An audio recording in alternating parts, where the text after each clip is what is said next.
सोलापुरात हत्तूर bypass पुलाजवळ pickup टेम्पोच्या धडकेत दोघांचा मृत्यू झाल्याप्रकरणी अज्ञात टेम्पो चालकाविरुद्ध विजापूर नाका पोलीस ठाण्यात गुन्हा दाखल करण्यात आला आहे।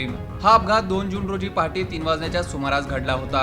रहमान ढवळगी व त्यांचा मित्र राजू शेख दोघेही राहणार सलगरवाडी डोणगाव रोड सोलापूर हे मोटरसायकलवरून घरी जात होते। हत्तूर बायपास जवळ पिकअप टेम्पो क्रमांक MS13 EP 2340 ने त्यांच्या मोटरसायकलला जोरदार धडक दिली। या भीषण अपघातात रहमान ढवळगी यांचा जागीच मृत्यू झाला तर राजू शेख यांना शासकीय रुग्णालयात उपचारासाठी दाखल करण्यात आले होते, मात्र उपचार सुरू असताना त्यांचाही मृत्यू झाला। या प्रकरणी इस्माईल मौला ढवळगी राहणार सलगरवाडी यांनी विजापूर नाका पोलीस ठाण्यात फिर्याद दिली आहे। त्यानुसार अज्ञात टेम्पो चालकाविरुद्ध गुन्हा दाखल करण्यात आला असून पुढील तपास पोलीस उपनिरीक्षक पवार हे करीत आहेत।